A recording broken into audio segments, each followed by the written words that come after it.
Olá, gente querida, gente boa, é um prazer muito grande a partir aqui de casa iniciarmos um papo gostoso nessa noite com alguns amigos que atenderam o apelo, o convite para essa conversa. Antes de chamá-los, eu quero dizer que estão aqui conosco meu querido Braulio. Boa noite. Todos os dias está conosco, obrigado, Braulinho. O chat está aberto da VMVTV, está aí à sua direita, é só você escrever o que queira. E também conosco está o Dilson, que é figura frequente durante as manhãs aqui no Papo de Graça. Para participar comigo dessa conversa, eu convidei o Olavo de Carvalho e aproveitei a mediação de amizade querida do meu amigo Marcelo, que também é amigo dele, para que o Olavo aceitou prontamente estar aqui com a gente. Boa noite, Olavo, tudo bem? Boa noite, tudo bem? Tudo bom, meu amigo, é um prazer ter você aqui com a gente. Vai ser uma Alegria, grande alegria, viu? Grande alegria. E também o nosso querido Danilo Gentili, querido de muitos de nós, a quem aqui no Papo de Graça eu agradeço quase que diariamente por ser meu cooperador no Evangelho, pela quantidade de pessoas que chegam aqui por causa de uma entrevista que o Danilo fez comigo. Boa noite, Danilo, querido. Boa noite, Caio Fábio. Obrigado pelo convite aí. Quando apareceu o convite de conversar com vocês dois, eu fiquei feliz e animado. Acho que muita gente está esperando uma conversa entre os dois. Tem um tempo e acho que promete aí. Quem estiver acompanhando, está acompanhando um negócio meio que histórico ali. Que legal. Ainda mais nesse momento, né, que a gente está vivendo. E também é super histórico ter você com a gente, Danilo. E eu passo a palavra a você que é o homem que vai nos conduzir, rapaz. Tá legal. Bom, vamos lá então. Vamos lá, sem mais delongas, né? Tá. Vamos ser objetivo como pede a internet e a ansiedade da molecada que usa a internet e do internauta como um todo.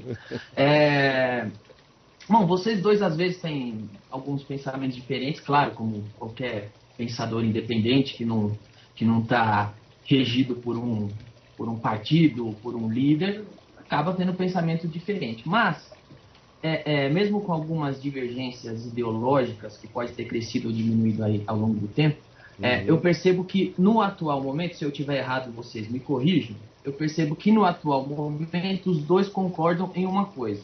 Indo direto ao assunto, os dois concordam que o PT deve sair do poder. Como vocês concluíram que o PT deve ser excluído do poder no Brasil e por que acham isso? Se essa minha impressão está certa.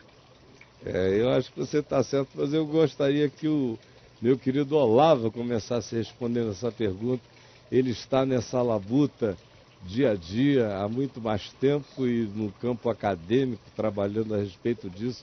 Se você me permite, Danilo, eu gostaria que o Olavo começasse falando a respeito da jornada dele a esse respeito, tá bom?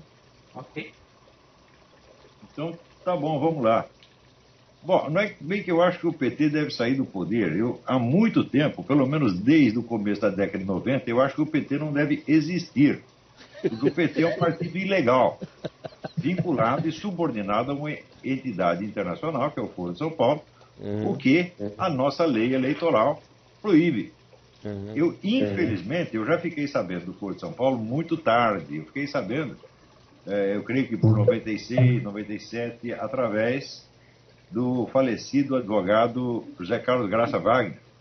Quando ele me informou desse negócio, eu não sabia de absolutamente nada e comecei a pesquisar. Ele tinha na casa dele um quarto inteiro de documentos do Foro de São Paulo. E ali eu pude ter uma ideia da imensidão do projeto do Foro de São Paulo e da ambição desmedida dessa gente, que era simplesmente restaurar na América Latina o que o movimento comunista havia perdido no leste europeu.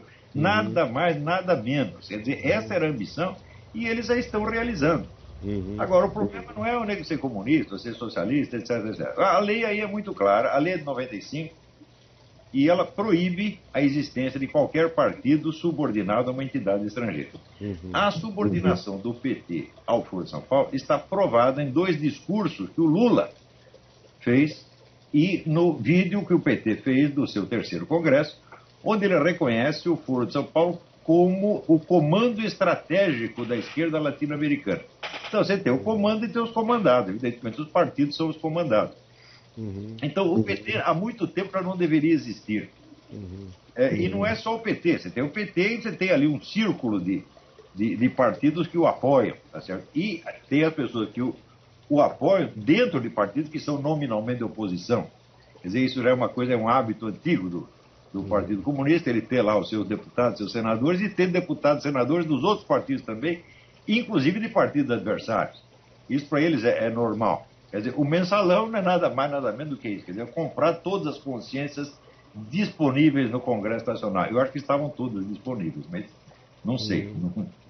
Pelo menos algumas centenas. É um imenso projeto de poder que não tem nada a ver com a nossa política eleitoral e que se impõe por meios, vamos dizer, os mais extravagantes e inusitados para a população que ignora a história do movimento comunista. E depois dos anos 90, quer dizer que acabou o comunismo na Rússia, o pessoal achou, então não vamos mais falar disso. E pararam de estudar. Elas já não estudavam antes. Mas eu estudo essa coisa há mais de 40 anos. E a gente reconhece de novo as mesmas táticas, o mesmo discurso e, sobretudo, a mesma habilidade de agir secretamente e camufladamente. Mas, camufladamente, o que eles conseguiram no Brasil, por exemplo, eles estão criando aí, vamos dizer, um território indígena independente do Brasil. Isso já está criado praticamente. Para criar essa porcaria, eles vão lá e desalojam plantadores. Você viu esse caso de Suiamiçu, inclusive, por coincidência, eu tenho aqui duas pessoas que são da região e que me trouxeram uma imensa documentação sobre o que esse pessoal está fazendo lá. Isso aí é uma revolução comunista em marcha e já é avançadíssimo o estado de implantação. Não é só na via eleitoral, não. Eles usam, sobretudo, a via judicial e administrativa, que não passa pela discussão parlamentar, você está entendendo? Claro. Então eles vão montando um poder sem consultar ninguém. E, de preferência, sem que ninguém sabe, para realizar aquilo que falava Antônio Gramsci, que é transformar o partido, quer dizer, num poder onipresente e invisível. Você já tem isso aí. Quando as coisas chegam a esse ponto, eu digo, bom, no mínimo, tem que tirar o bicho do governo para que se possa, em seguida, investigar e punir todos os seus crimes, porque agora não dá. Agora você investiga, descobre tudo, que punição sai? Nenhuma. Então não temos condição, vamos dizer, de aplicar a lei. Então é este o problema. O que está em jogo nesta eleição é exatamente isso. Né? Claro que eleger o Aécio Neves não é a solução do problema, é o começo. É o começo do começo do começo. Porque o homem vai chegar lá e vai estar cercado de petistas. O PT aparelhou o Estado brasileiro inteiro. Então não adianta a gente votar no Aécio Neves, tem que votar nele e apoiá-lo depois, sustentá-lo depois no poder. Porque esse pessoal vai reagir e vai reagir com força. Eles não aceitam derrota, eles não aceitam retrocesso, como eles chamam. Então, é isso que eu estou dizendo. Bom, eu pessoalmente tenho uma viagem diferente. Eu nunca simpatizei com o PT em tempo algum na minha vida. Quando ele surgiu no ABC, eu, por uma questão de que eu estava completamente tomado pelo impacto do Evangelho na minha vida, eu olhei para aquilo tudo, achei que era um fenômeno interessante, mas não tive a acuidade nem o interesse de me debruçar sobre o assunto. Eu estava muito focado em outras direções. Já foi mais ou menos aí por volta de 88, 89, que eu comecei a ter um convívio mais intenso com figuras do PT. E foi em 1991 que eu conheci o Lula e, sendo procurado por ele, tive um sem número de conversas a respeito.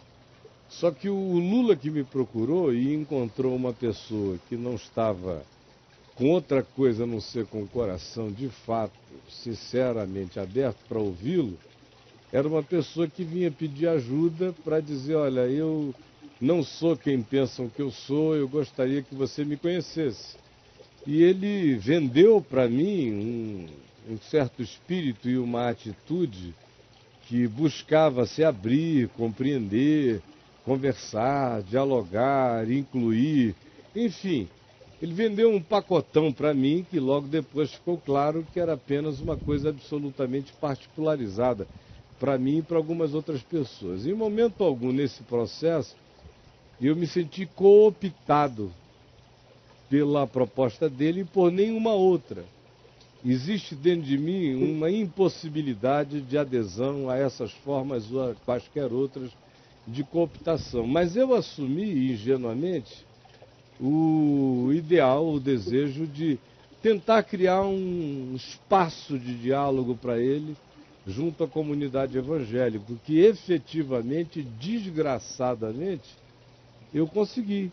Acho que muito competentemente abri muitos espaços de diálogo, que são os espaços dos quais ele se serve até o dia de hoje. Até que chegamos a 1998, a maio de 98, quando o Lula, que já tinha tido 9 anos de longos e contínuos e frequentes encontros comigo, e me apresentado a muita gente que ele chamava de as pessoas arejadas do PT, chegou na minha sala num dia que ele, Leonel Brizola e um monte de outras pessoas estavam visitando a Fábrica de Esperança, era a campanha presidencial de 1998, e enquanto ele aguardava na sala com um amigo comum, quando eu voltei do banheiro, ele estava absolutamente inquieto, me falando a respeito do fato de que eu tinha sido informado acerca de um dossiê que falava de uma conta dos tucanos num paraíso fiscal,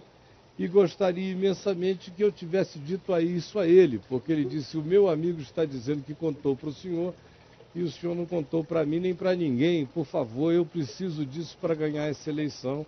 Foi no dia que ele também me disse que o Muammar Gaddafi tinha 35 milhões de dólares para internar na campanha dele no Brasil, e ele queria saber se eu conhecia pessoas que pudessem fazer isso. Naquele dia iniciou-se um processo muito estranho dentro de mim. Eu não fui sensato e nem intenso por razões diversas naquele processo para agir como eu sempre agiria e agir em qualquer outra circunstância. Disse que não, mas fiquei me deixando tanger e levar, aceitei de maneira extremamente idiota que eles continuassem falando comigo a respeito do assunto. Nesse processo, eu participei de um modo extremamente periférico, depois de uns 2 meses, mas o suficiente para minha consciência me dizer até o dia de hoje que eu fiz a coisa mais equivocada de toda a minha existência. O final disso foi o desembocar no chamado dossiê Caimã. Ele, José Dirceu e todo mundo pularam fora. Eu fiquei segurando uma coisa que não era minha no meio da praça, e dali em diante foi uma sucessão avassaladora e diluviana de revelações do caráter do Lula, ou da ausência total de caráter dele, do José Dirceu e daquele grupo inteiro.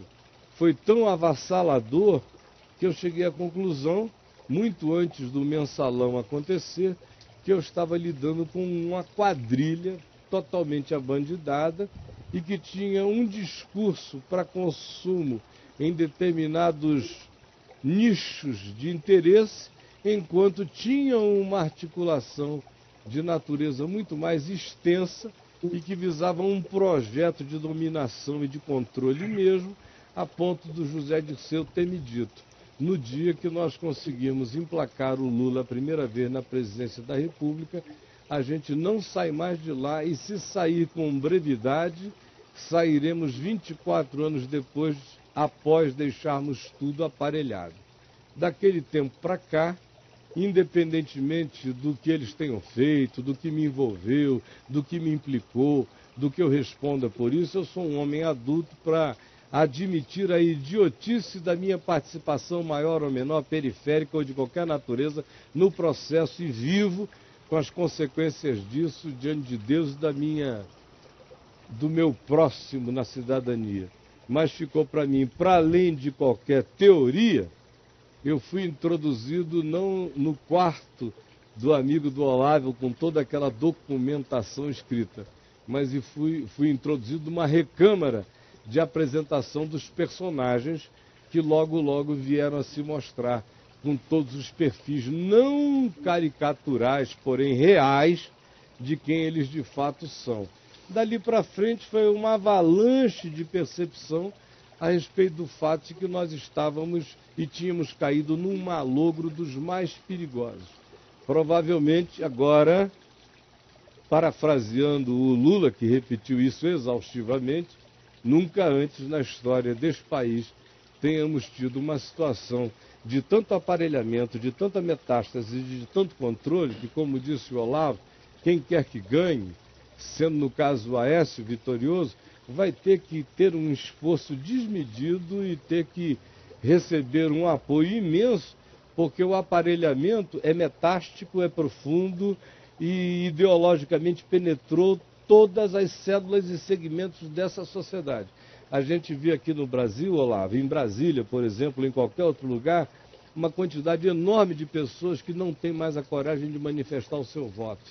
No tempo da ditadura militar, na transição, as pessoas expressavam o seu voto com infinitamente mais franqueza, liberdade e menos medo persecutório do que elas estão tendo a coragem de manifestar o voto dela num suposto regime democrático, numa transição que seria apenas entre um partido e outro, e não entre um regime e outro.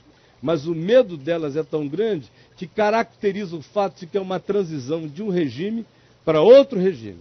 E fazendo lembrar ainda que no tempo dos militares, em 82, 83, 84, 85, 86, a transição aconteceu não sem alguns embates, mas muito menos para patrulhamentos, muito menos aparelhamento do que a gente vê acontecendo, por exemplo, agora. E esse desespero do PT com relação a imaginar a não continuidade revela de maneira explícita a intenção ditatorialista plantada em cada célula da intenção governista deles. Para não estender, essas são as minhas razões. Viu, Danilo?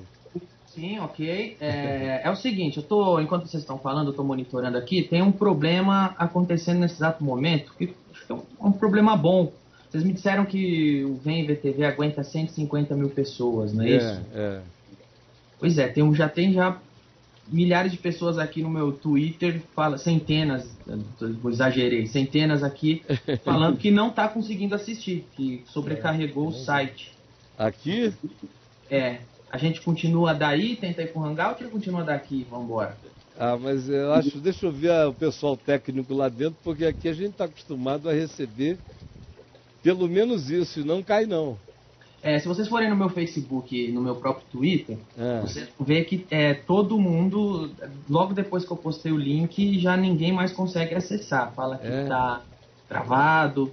Eu quero que o pessoal aí de dentro me dê um retorno, Dedivaldo. O que vocês estão tendo aí dentro? Está tudo normal? Como é que a gente faz? Uns dizem que conseguem, outros dizem que não. Quer dizer, já devemos ter ultrapassado os 150 mil.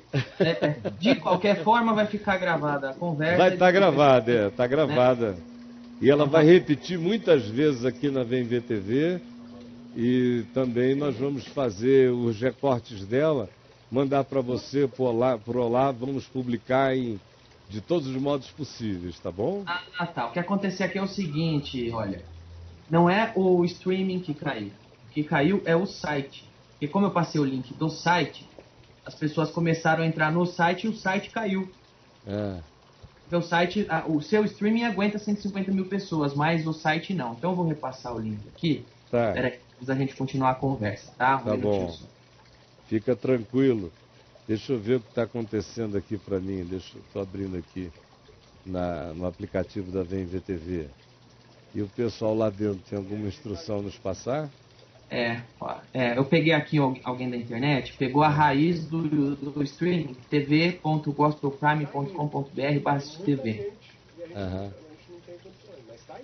Nós estamos mandando, está subindo.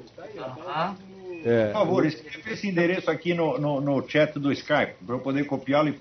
Vocês não querem dar uma explicação? Vou falar de lá. Ele vai falar lá de dentro, do microfone lá de dentro, para o pessoal ouvir direitinho. Tá, porque o que eu acho que acontece é que o site que não aguenta tanta visita simultânea, o streaming sim. Eu estou divulgando novamente aqui, peraí. Porque nós estamos recebendo aqui no celular o retorno da VMVTV. Tá ótimo aqui. Tá bom para você? Me dê o endereço do streaming para eu avisar na minha homepage, no meu Facebook. Tem o endereço do streaming aí, Chico, para avisar no Facebook do Olavo? É o VMVTV, se ele quiser. www.vmvtv.com.br. O Danilo achou o streaming lá. Achou o streaming Passaram lá? para ele. Achei, tô passando. Já passei no Twitter e agora eu tô corrigindo no Facebook aqui. Legal. Então, se você puder, passa pro Olavo também, Danilo. Passando no Skype aqui, um momento só. Legal, Aí na hora Olavo. que for pro ar a conversa, vocês editam essa parte aqui. Essa parte aí pode ser muito interessante para muita gente. Ai, que beleza. E direto pro Skype do Olavo aí. Tá legal. Né? Que bom, Danilo. Você está fazendo uma engenharia de links extraordinária, rapaz. Vamos ver, né? Vamos ver. Eu continuo aqui tendo só o endereço do site, não o do streaming. Não foi o Gospel Prime aí? É esse aí, não é? tv.gospelprime? Bota no seu Face aí, Danilo, que eu pego aqui e os meninos passam. Isso, põe no seu Facebook que eu pego, isso. O que eu tenho é esse... Põe no seu mural aí. É esse... TV Gospel Prime, é isso? Bota aí no seu mural aí. Agora. Põe no seu mural agora, por favor. Fábio Carvalho. Vou pegar aqui. Tal. Pronto, passei no Facebook aí, se quiserem pegar. Você pegou aí, brother? Esperando. Tá entrando aqui. Oi? Você quer informar no ar direto? Quero. www.cisdera.com/. Então me dá aqui, deixa eu passar essa informação que o Chico está me trazendo aqui para quem quer o endereço do streaming. Está aqui, gente. Você lê aqui para mim, Chico, a sua letra também, vou te dizer, Chico. O que é isso aqui? www.cisdera.com/vvtv.php. Cisdera com S. cisdera.com/vvtv. Eles não vão ver a VMVTV, eles vão ver a tela preta e a telinha. Certo. /vvtv o quê? .php. Deu para pegar? Era legal se o caractere colocasse esse endereço. Por favor, escreva aqui para mim no chat do Skype. O que o Danilo botou no mural dele, Chico, tá rodando redondinho. É só entrar e assistir, a não ser que queira usar isso aí. Tá. O que o Danilo passou, eu tô assistindo aqui, tá rodando perfeitamente. Tá vendo? O que o Danilo passou no mural dele, o Braulio está dizendo que ele está assistindo redondinho. Tá redondinho aqui, tudo certinho. Agora, se alguém quiser... Tá no mural do Danilo. Uma informação a mais, então tem o www.cisdera... Cisdera com S, como é isso? Com S, S-I-S-D-E-R-A. cisdera.com/vvtv.php. Nossa. PHP. É outra alternativa de streaming além daquela que o Danilo já passou no mural dele. Tá legal? Pronto. Então tá bom, né? Graças a Deus tem as gravações, as reprises. Então vamos tocar. Tem tudo isso. Vamos em frente. Pode tocar o barco que começou a rolar de novo. Que tá rolando legal, Danilo. Tudo certo. Pronto, agora vai. Deixa eu publicar aqui e vamos embora. Já tá aqui. Tá aí, né? Que bom. Vamos embora. Vamos embora. Bom, vamos lá. Vamos pegar daqui. Tá.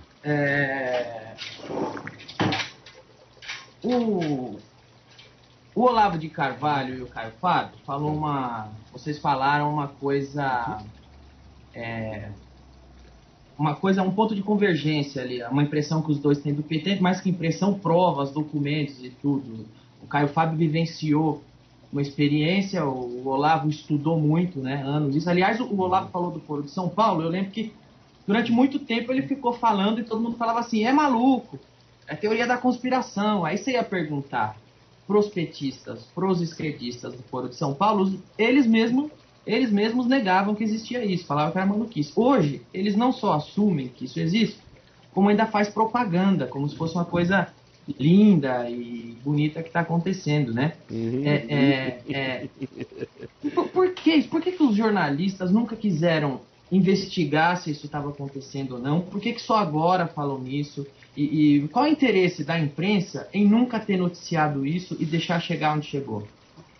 Bom, Olavo, se você quiser começar, começa, meu amigo. Então, primeiro eu quero fazer, antes de responder isso aí, eu quero fazer uma notinha sobre o relato do Caio Fábio. A nossa experiência aí foi muito diferente, porque eu já vinha estudando a coisa há muito tempo. Em 1993, eu publiquei um livro, A Nova Era, a Revolução Cultural, onde já estava lá explicado toda a estratégia do PT antes de eu conhecer o Foro de São Paulo. Dali eu me baseava não nos documentos do Foro, que eu não conhecia, mas nas atas de assembleias do próprio PT, que ninguém lia. Porque é característico do PT, como de outros partidos de esquerda, aquela duplicidade comunista, onde você tem um programa para fins de propaganda e outro programa para ser realizado. E esse último ninguém conhece. Ele sempre opera em 2 andares, né? Um visível e outro subterrâneo. E eu já, naquela época, eu examinei os documentos do PT e já peguei toda a estratégia que eles estavam seguindo, de ocupação de espaço, de aparelhamento do Estado, etc. Tudo isso já estava. Né? O Caio Fábio, ele não tinha visto nada disso, ele estava participando da coisa e ele foi levado à sua atitude atual por um choque moral que ele veio a ter depois, como muita gente teve, mesmo sem saber a retaguarda da coisa. Quer dizer, um observador que nada tem contra ele, que está até a favor dele, de repente você leva aquele choque e dizer, pô, onde que eles estão me metendo? Isso aí é uma quadrilha de acelerados, de psicopatas, de gente sem o mais mínimo senso moral, gente que fará qualquer coisa para obter o poder e para não largá-lo nunca mais. Em 93, no livro A Nova Era, eu já tinha explicado que o PT não é um partido como os outros, que está aí para concorrer nas eleições e fazer rodízio no poder. Não. Ele está para ocupar o Estado definitivamente e mudá-lo, transformá-lo à sua imagem e semelhança, de modo que nunca mais ninguém que não esteja ao lado dele possa ocupar o poder. Então, esta é a observação que eu queria fazer. Agora, quanto à nova pergunta, você podia repeti-la, Danilo? Eu falei sobre o Foro de São Paulo, porque você citou ele no início, e eu mesmo desconhecia o termo até que eu fui pesquisar aí, lendo coisas que você escrevia, que depois de você outras pessoas escreveram. Aí eu percebi que você está um tempão falando do Foro de São Paulo, mas muito tempo, e quando você falava, todo mundo falava, a própria imprensa ignorava, falava, é a teoria da conspiração, é maluquice, onde já se viu, são partidos organizando pro golpe comunista, onde a revolução, isso não existe. E aí, os próprios partidos esquerdistas, o próprio PT negava a existência, naquela época que já estava acontecendo. E você falava que estava acontecendo. A imprensa ignorava.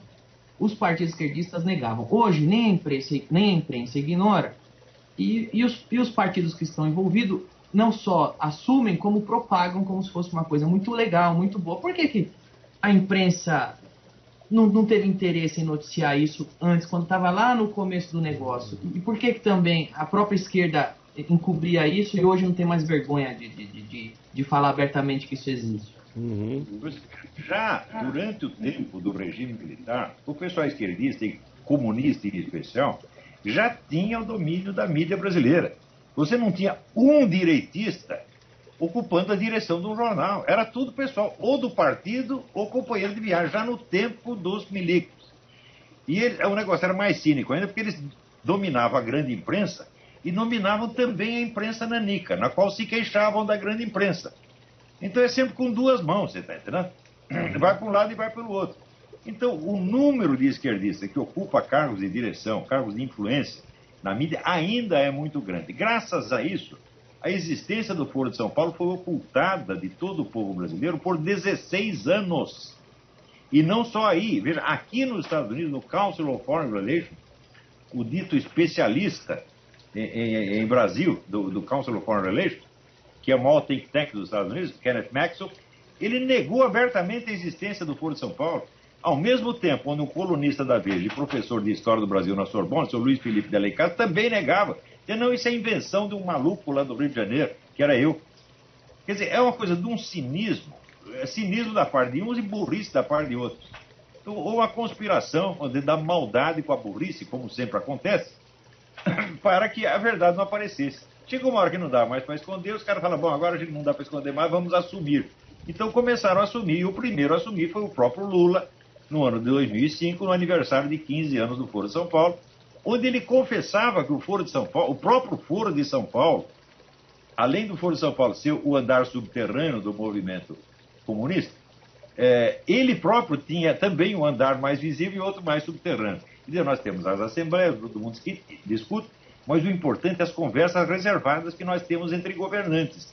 Eu, Hugo Chávez, Fidel Castro, etc., onde nós combinamos a política que nós vamos fazer para intervir uns nos países dos outros. O cara confessou isso em 2005. Esse discurso ainda está na página da Presidência da República. Quer dizer, mesmo eu confessando, as pessoas ainda negavam. Então, é claro que é um fenômeno muito estranho. Tá certo? Eu acho que nunca aconteceu isso no mundo. Você vê aqui nos Estados Unidos, por exemplo, o pessoal levou um tempo para perceber o negócio dos documentos falsos do Obama, mas levou 2 ou 3 anos, depois começaram a perceber. Mas no Brasil foram quase 20 anos para perceber o que está acontecendo. Então é um país muito indefeso contra essa gente. Quer dizer, um grupo de psicopatas, criminosos, tramando a conquista do poder total, consegue ludibriar o país inteiro. É um país indefeso. Indefeso por quê? Porque ninguém estuda, e todo mundo tem opinião pronta a respeito do que não conhece. Eu quantas vezes não tive confronto com empresários, com líderes militares, que aqueles caras pomposos que faziam de conta que sabiam tudo, tá certo? E não sabiam coisa nenhuma, tá certo? E essa gente negava ou a existência, ou pelo menos a importância do Foro de São Paulo. E hoje está aí. Nas próprias assembleias do Foro, o pessoal diz, nós conquistamos a vitória, nós estamos por cima, agora nós dominamos tudo, e é verdade. Olha só, eu não me dei conta do Foro de São Paulo até mais ou menos eu começar a ouvir declarações do Lula, já aí por volta de 2005, fazendo essa associação explícita e deixando clara a realidade de que havia um projeto de América Latina bem definido e praticado por eles mesmos. Foi quando, fazendo uma leitura retroativa, eu comecei a pegar os pedaços, os fragmentos de conversas do Lula comigo, convites dele a mim para participar do Foro de São Paulo, que entrou por aqui e saiu por ali porque eu estava tão ocupado com outras coisas que achei que era mais um convite para fazer parte de uma comissão, de um foro de discussão, de algum projeto reflexivo do chamado governo paralelo, de coisas semelhantes a dezenas de outras para as quais ele me chamou entre 1991 e 1998. E como eu tinha uma agenda muito cheia, eu disse, olha, infelizmente não vou poder participar. Recebi alguns convites para viajar para alguns lugares, para acompanhá-lo, para encontrar certas pessoas, mas para mim, àquela altura, com a minha vida tão focada em outra direção e tão desguarnecida em relação a qualquer que fosse a intenção de uma agenda secundária que o Lula e o PT tivessem, inclusive na intenção de me cooptar para ela, eu não dei a devida atenção. Foi a posteriori que eu fui juntando links, fui vendo pedaços de declaração, especialmente do Dirceu a mim. Eu me refiro mais intensamente, nesse caso, ao Dirceu, porque indubitavelmente foi o grande articulador, até onde eu percebo, dentro do PT, de todos esses vínculos, de toda essa estratégia, de toda essa ideia e de toda essa plataforma de permanência, de chegada pela via da democracia, pelo aparelhamento de tal modo que a democracia iria ser o modus operandi da continuidade dessa ditadura maquiada que se exerceria. Foi por essa via que eu cheguei ao Fórum de São Paulo. Quanto à sua pergunta, Danilo, de por que a mídia trabalha com essas categorias, tem um lado dela, da resposta, que eu acho que é o que o Olavo já colocou. Durante o período militar, do golpe militar, paradoxalmente, foi o período no qual mais se produziu livros de natureza ideologicamente de esquerda no Brasil. As editoras, os jornais, as revistas. Por exemplo, uma revista como a Veja já foi uma revista tida e considerada como de esquerda há 35, 40 anos atrás. Hoje em dia ela é tida pela esquerda como uma revista de direita.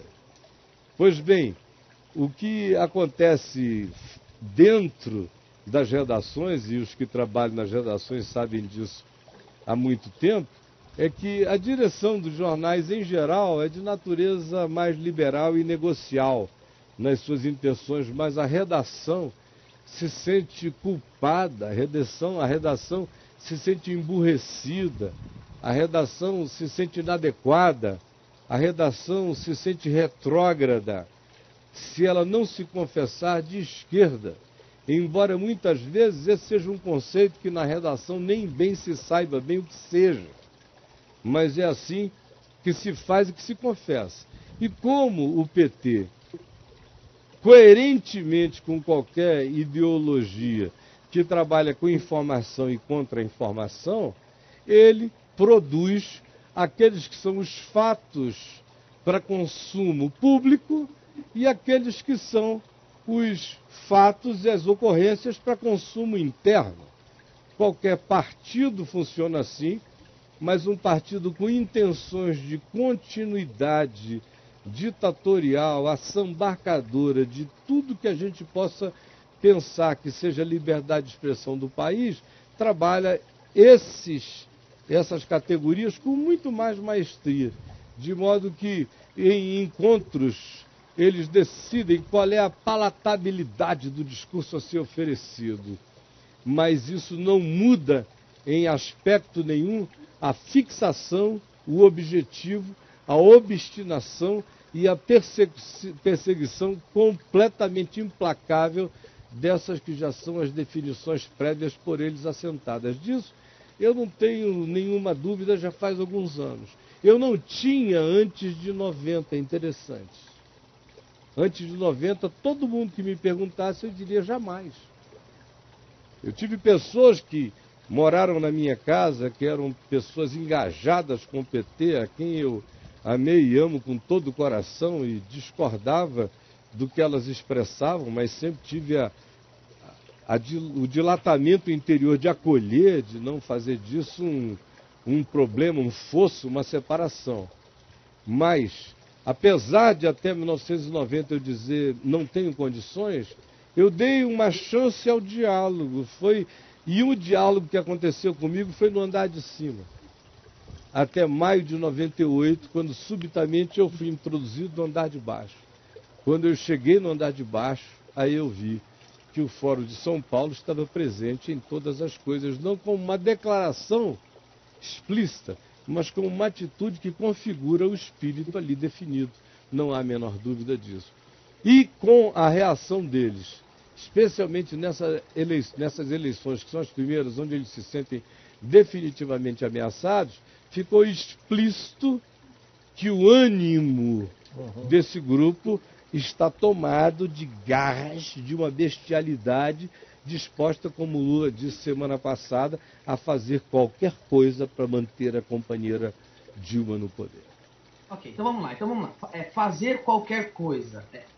Olavo, Caio, o que implica esse qualquer coisa? Eu recentemente entrevistei o professor Diego Aranha, que é um professor da PUC, que examinou as urnas eletrônicas de perto e levou ao TSE um relatório que mostra diversas falhas de segurança na urna e como ela pode, com uma só chave, ter o resultado de todas as urnas alteradas, se assim quiser, se assim tiver uma operação para comprometer a eleição do país. Esse qualquer coisa para se manter no poder, que o PT é capaz, poderia envolver uma fraude na urna eletrônica, que aliás é um equipamento muito, pelo menos passível de dúvida, já que democracias mais fortes do mundo não têm uma urna desse tipo. Uhum. Ou é uma coisa mais igual Maduro, que teve a eleição, pediram recontagem de voto, ele foi lá, mandou queimar o voto, destruir as urnas para ninguém recontar nada. O que é esse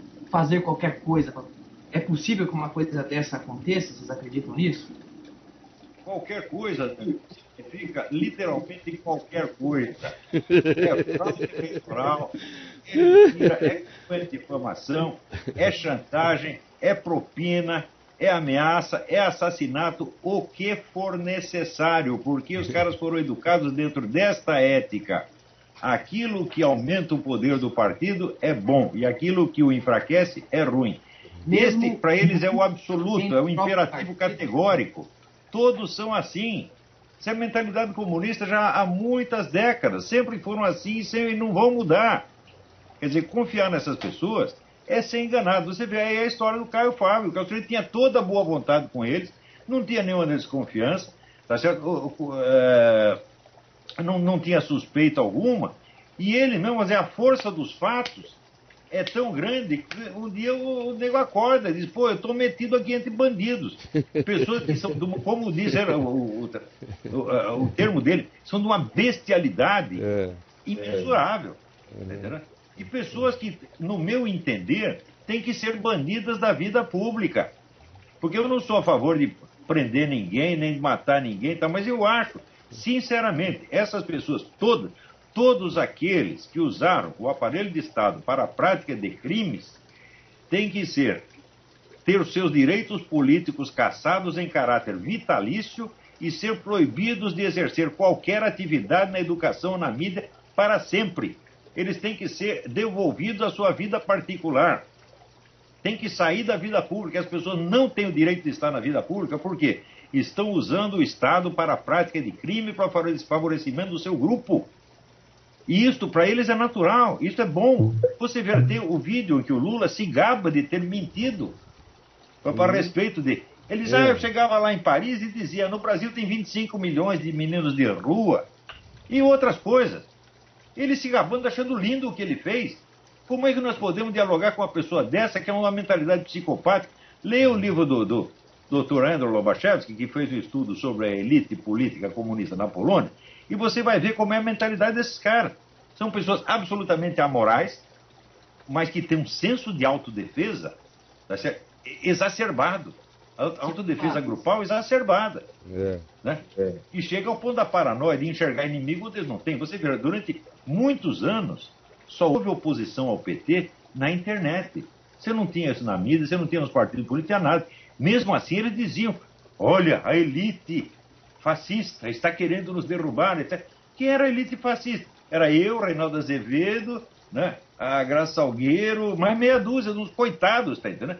E eles tinham medo da gente, porque faz parte do seu instinto de autodefesa hiperbólico enxergar inimigos por toda parte. Bom, tanto enxergar inimigos, os inimigos acabaram aparecendo.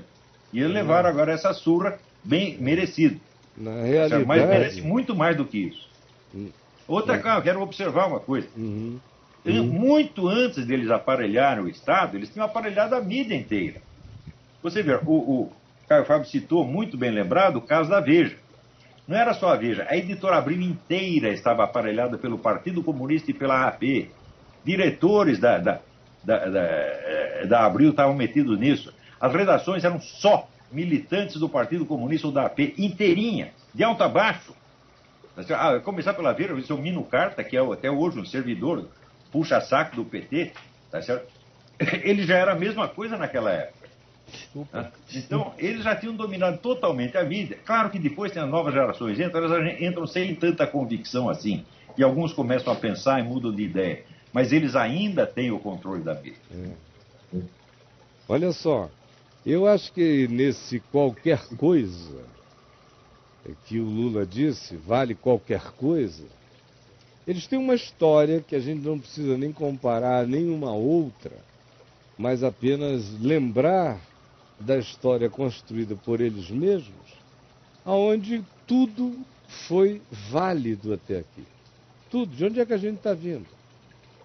A gente está vindo... Estão a ponto nesse qualquer coisa de partir para qualquer coisa. Pode ser na urna, pode ser através de outras formas de manipulação. Eu realmente oro para que o Dias Toffoli tenha lá a melhor equipe que ele possa, que ele fique livre de toda e qualquer ascendência que o Lula ou o PT possam ter tido da indicação dele, e a gente não sofra um estelionato dessa magnitude, mas que a nossa fragilidade